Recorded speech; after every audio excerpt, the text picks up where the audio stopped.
This is clearly form over function, because the Classic 350 is in a really surprisingly sweet spot in terms of what all it can do and how well it can do Yeah. it. So if you were to take the Classic 350 in the same situation, you know that it knows what to do with that road.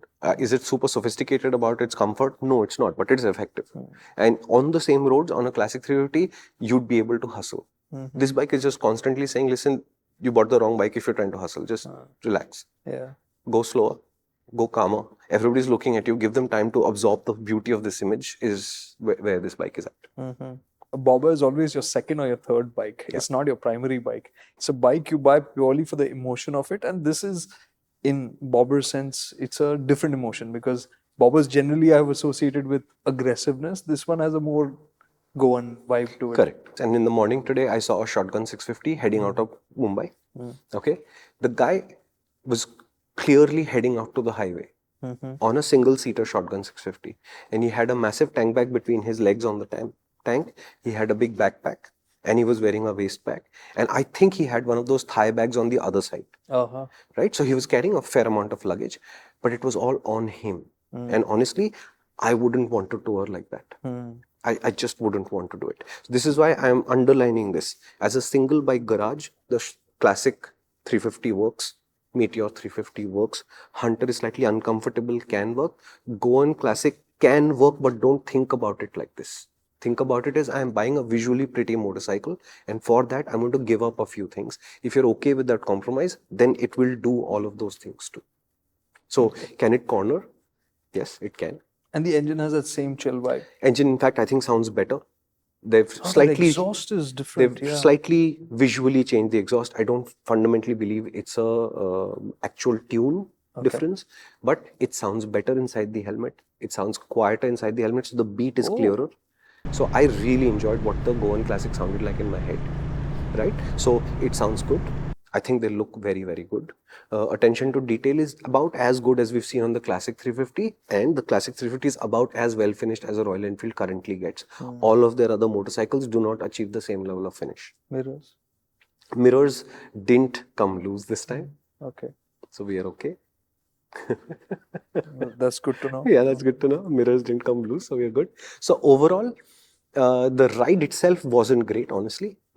We were riding through small Goa by-lanes. I loved that. But we were riding in a group of 28 people.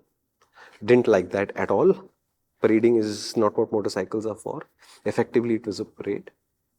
And that part was not fun. But later, I went out on the same roads in the afternoon. By then, of course, traffic had come up and stuff. But I understood how that bike fits Goa in the sense of it's a chill thing. You can't really go fast. When the twisty roads appear, you know that the front doesn't have all that much weight as a Classic 350 would. So your need to hustle sort of fades. And then you settle into some 60, 70-ish, which is kind of peaceful, right? When you know there are bad roads coming and you know that pothole is you're going to feel it, right? So it slowly takes away this idea saying, can I go faster? It's just like, listen, don't bother. Just... So this is clearly form over function, because the Classic 350 is in a really surprisingly sweet spot in terms of what all it can do and how well it can do it. So if you were to take the Classic 350 in the same situation, you know that it knows what to do with that road. Is it super sophisticated about its comfort? No, it's not, but it's effective. And on the same roads, on a Classic 350, you'd be able to hustle. This bike is just constantly saying, listen, you bought the wrong bike if you're trying to hustle. Just relax. Go slower. Go calmer. Everybody's looking at you. Give them time to absorb the beauty of this image is where this bike is at. Okay.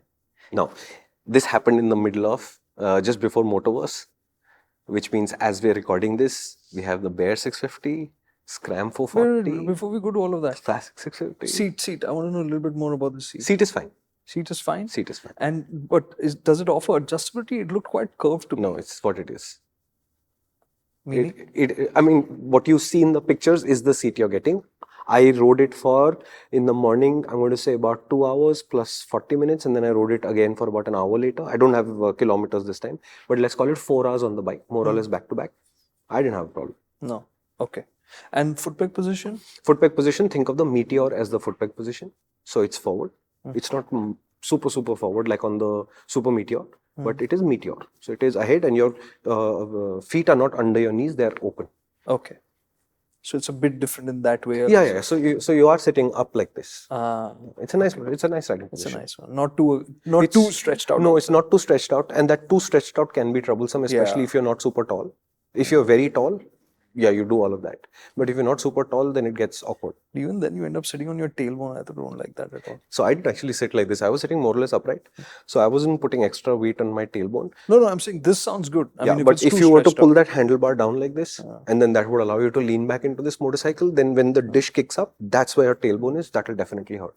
And similarly, if you're a much shorter rider, for this bike, I'm going to say 5'1", 5'2". If you're that kind of short, what you want to go and verify is how much of a stretch does the handlebar feels like. Because when you're turning, this hand actually has to go further away from you. Right. Will you be able to do it or not? Then you might have to adjust it down. And when you adjust it, do you find a comfortable position or not? Okay. That is a clip from MotorInc. And what that means is, if you'd like to see more of these, you can do two things. One is stay on this channel, subscribe and watch more, or you can come to the main MotorInc channel where you'll find a much longer video that discusses this idea in a lot more detail.